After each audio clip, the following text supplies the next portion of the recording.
எல்லாருக்கும்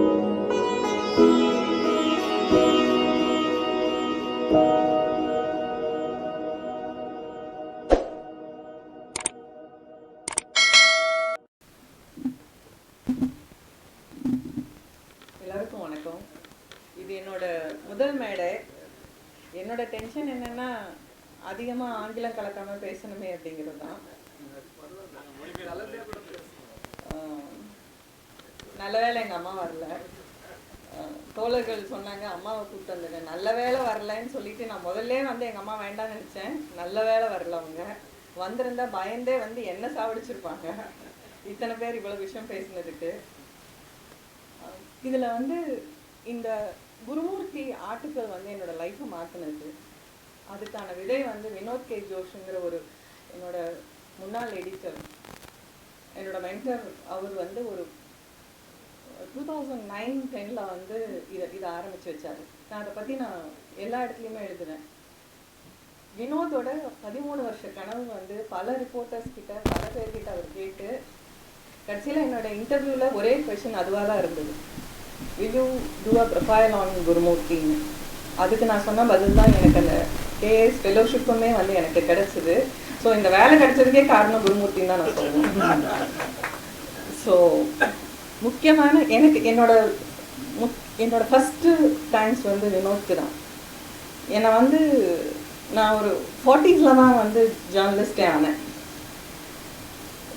ஒரு 13-14 வருஷம் வந்து வீட்டுக்குள்ளேயே உட்காந்துட்டு எந்த விதமான சமூக புரிதலுமே இல்லாத ஒரு ஆள் 40 வயசுக்கு மேலே தான் வந்து நான் ஜேர்னலிஸ்ட் ஆகிறேன். என்னோடய first job, the irony of the whole story is my first job with the Indian Express. எனக்கு முதல்ல வேலை கொடுத்த பத்திரிகை தான் வந்து நான் குருமூர்த்தி ஆர்டிக்கல் எழுதும்போது நான் மிகப்பெரிய குருமூர்த்தியை எந்த அளவுக்கு கிரிட்டிக்கலாக அனலைஸ் பண்ணணும், அதை விட அதிகமாக ராம்நாத் கோயங்காவை பற்றி பேச வேண்டியிருந்தது. ஸோ அதுதான் என்னோட ஃபஸ்ட் ஐரனியாக நான் பார்க்குறேன். அப்புறம் இந்த கேஎஸ் ஃபெலோஷிப் கிடைக்கலன்னா எனக்கு இந்த கேரவனோட இந்த ஜாப் கிடைச்சிருக்குமானா இல்லை. அது கிடைச்சதுமே ஒரு பெரிய ஒரு மேஜிக்குன்னு தான் நான் சொல்லணும். இந்த மேடையை வந்து முழுக்க நன்றி சொல்கிற மேடையாக தான் நான் வந்து யூஸ் பண்ணணும்னு நினைக்கிறேன்.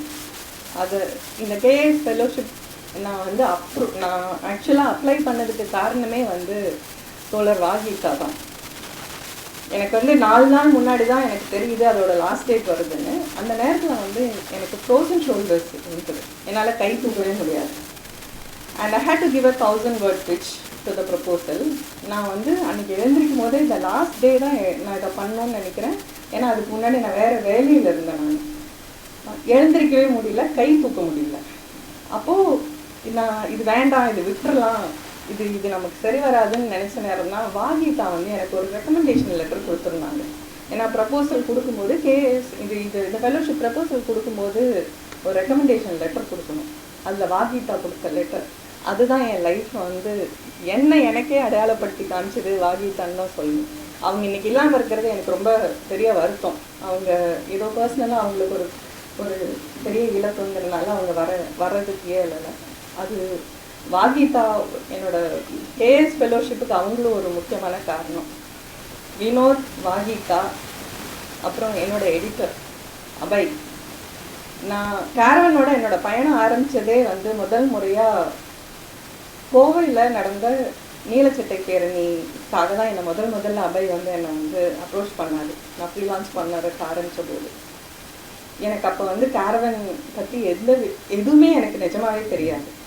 பட் பெரியாரிய இயக்கங்கள் சேர்ந்து நடத்தின அந்த பேரணி தான் என்னை வந்து இந்த மேடையில் கொண்டு வந்து நிறுத்தியிருக்குன்னு, இதுக்கு பெரியார் ஒரு பெரியாரிஸ்டாக நான் இது ரொம்ப வந்து பெருசாக நான் நினைக்கிறேன். அபய் இந்த ஆர்டிக்கல் வந்து எல்லாருமே சொன்னாங்க ரொம்ப நல்லா வந்திருக்குன்னு. அதுக்கு என்னோட உழைப்பு எவ்வளவு பங்களிச்சிருக்கோ அது அபய் வந்து அதுக்கு ஈக்குவலாக வந்து உழைச்சிருக்காரு. இது 8 மாதத்து உழைப்பு. இது வந்து ஒரு ஆர்டிக்கல், ஒரு 30 பக்கம் ஆர்டிக்கலாக மட்டும் வரல. நாங்கள் வந்து அதை வந்து டிரான்ஸ்கிரிப்ஷன்லாம் முடிக்கும்போது 65,000 வேர்ட்ஸ் லிமிட்டாக எங்களுக்கு வந்து அந்தளவுக்கு பெரிய ஆர்டிக்கலாக இருந்தது. அதை 16,000 வார்த்தைக்கு சுருக்குனது, அது என் கூட சேர்ந்து முழுக்க ட்ராவல் பண்ணது வந்து அபய் தான். அபய் இன்னைக்கு அந்த வேலை செய்யலைன்னா இந்த ஆர்டிக்கல் இவ்வளோ பெரிய அளவில் வந்து ரீச் ஆகிருக்குமான்னு எனக்கு தெரியாது. வினோதும் அபயும் வந்து எனக்கு எனக்கு பண்ண விஷயங்கள் இன்னைக்கு I am recognised as a good journalist. Vinod என்னை வந்து என்னை ஃபெலோஷிப் கொடுக்கும்போது என்கிட்ட சொன்ன வார்த்தை இதுதான். 2 வருஷ காலத்தில் நீ வந்து இந்தியாவில் ஒரு முக்கியமான ஜேர்னலிஸ்ட்டாக உருவெடுப்பேன் நான் நம்புகிறேன் அப்படின்னாரு. நான் முக்கியமான ஜேர்னலிஸ்ட்டாக ஆயிருக்கேனான்னு எனக்கு தெரியாது. ஆனால் குருமூர்த்தி ஆர்டிக்கலுக்கு அப்புறம் எல்லாரும் வந்து ரெஸ்பெக்ட் பண்ணுற ஒரு நல்ல ஜேர்னலிஸ்ட்டாக நான் ஒரு ஜேர்னலிஸ்ட்டாக நல்ல வேலை செய்திருக்கேங்கிறதுக்கு இந்த ஆர்டிக்கல் வந்து எனக்கு ஹெல்ப் பண்ணியிருக்கேன். நான் அதை எப்படி பார்த்தா அதான் நான் திரும்பவும் சொல்கிறேன், குருமூர்த்தி எனக்கு வந்து எந்த அளவுக்கு நல்லது பண்ணியிருக்காங்கிறது இந்த விஷயத்துல தான் நான் வந்து சொல்லணும். ஆக்சுவலாக குருமூர்த்தி வந்து எனக்கு இன்டர்வியூ கொடுத்ததே எங்கள் ஆஃபீஸில் வந்து எல்லாருக்கும் பெரிய ஆச்சரியம். It was long time since caravan வந்து டைரக்ட் இன்டர்வியூஸ் எடுத்து நாங்கள் ப்ரொஃபைல் பண்ணி ரொம்ப காலம் ஆயிருந்தது. அப்போது எனக்கு அவர் முதல் முறையாக வந்து நான் இன்டர்வியூ கேட்கும்போது ஒரு 1.5 மாதம் நாங்கள் சுற்றி வேலை செஞ்சோம். அதாவது அவருக்கு தெரியாமல் வேலை செய்கிறது, அவரை போய் பார்க்குறது, இவரை போய் பார்க்குறது. ஆனால் எங்களுக்கு எங்கே போனாலும் நான் போய் ஒரு முட்டு சந்தில் போய் நிற்கிற மாதிரி தான் இருந்துச்சு. Nobody wanted to talk to us about Gurumurthy. நான் சொல்கிறது நோபடிங்கிறது முக்கியமான எதிர்த்தரப்பு பேசின பல பொலிட்டிஷியன்ஸ் உட்பட என்கிட்ட ஒருத்தர் சொல்லவே செய்தார். I have great respect for that woman, I mean like the men, because he has helped me a lot. இது வந்து எதிர்த்தரப்பு, அதாவது நம்மளாம் எதிர்த்தரப்புன்னு நினச்சிட்டு இருக்கவங்க கூட இந்த மாதிரியான ஒரு விஷயம்தான் பேசினாங்க. ஸோ எங்களுக்கு 1.5 மாதம் 2 மாதம் ஆச்சு. என்னால் வந்து எனக்கு அந்த அதில் ஒரு லைக் ஒரு பேராகிராஃப் எழுதுறதுக்கு கூட எனக்கு வந்து மெட்டீரியலே கிடைக்கல. அப்போது வினோத் வந்து சொன்னார், நீ பேசாமல் இன்டர்வியூ அவர்கிட்ட டைரெக்டாக கேட்டுரு, கொடுத்தாருன்னா நம்ம அதுக்கப்புறமா we can work around it. நான் கேட்கும்போது குருமூர்த்தி வந்து ஒரு நாள் டைம் எடுத்துக்கிட்டாரு எனக்கு பதில் சொல்கிறதுக்கு. Maybe he would have done his background research எல்லாம் பண்ணாருன்னு நினைக்கிறேன். ஆனால் முதல் முறை என்னை பார்த்ததுக்கப்புறம் 5 முறை அதுக்கப்புறம் வந்து என்னை வந்து அவர் சந்திக்கிறதுக்கு சரின்னு சொன்னார். நான் என்ன நினைக்கிறேன்னா, எனக்கு அது சரியானு தெரியல. ஆனால் என்னோட புரிதல் எப்படி இருந்ததுன்னா, என்னை பார்த்ததுக்கப்புறம், அதுவும் என்னோட பேர் வந்து சுஜாதா சிவஞானம்னு, அது கேரவனோட கல்ச்சர். நம்ம ஊரில் அதை பண்ண மாட்டோம், ஆனால் கேரவனோட கல்ச்சர். அவர் வந்து நான் ஒரு பிராமின் பொண்ணுன்னு நினச்சிருப்பாருன்னு எனக்கு ஒரு பெரிய டவுட் இருந்தது. அதுவும் என்னை பார்க்குறதுக்கு வேற கொஞ்சம் நான் பிராமின் மாதிரி இருப்பேன் போல், எல்லாருக்குமே அந்த டவுட் இருந்தது. அப்படி நினச்சி தான் வந்து என்னை அவர் வந்து சரின்னு சொல்லியிருப்பாரோங்கிற டவுட் எனக்கு ரொம்ப காலம் இருந்தது. ஏன்னா இந்த ஆர்டிக்கல் வர்றதுக்கு முன்னாடி அந்த ஃபாலோ அப் கொஷின்ஸ் அனுப்புவோம் நாங்கள். அப்போது அவர் பயங்கரமாக கோவிச்சுக்கிட்டார் இருந்துட்டார். நான் உன்னை நம்பினேன், உன் முகத்தை பார்த்து நம்பினேன், உன் முகத்தை பார்த்து எனக்கு புரியவே இல்லை, என் முகத்தை பார்த்து நீங்கள் எதுக்கு நம்பணும் அப்படின்னு. அப்புறமா தான் புரிஞ்சுது, அந்த முகத்தில் வந்து வேறு ஏதோ அவர் வந்து அவங்க ஆளுன்னு நினச்சிருப்பார் போல இருக்குது.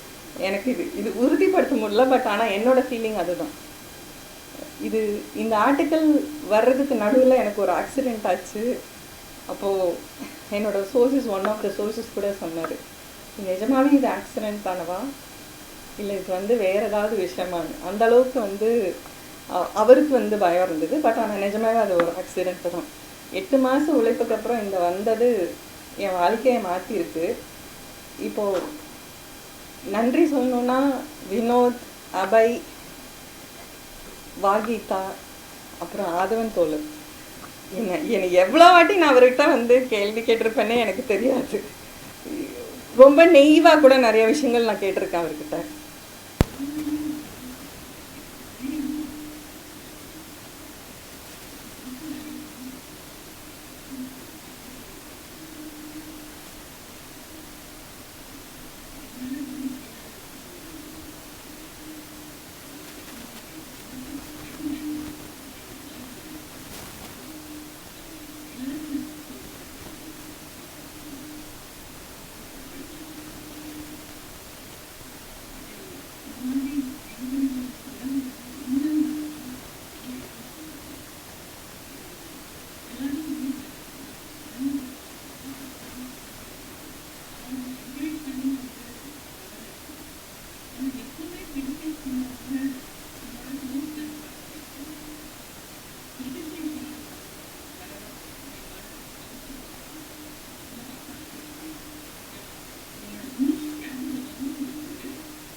ம்.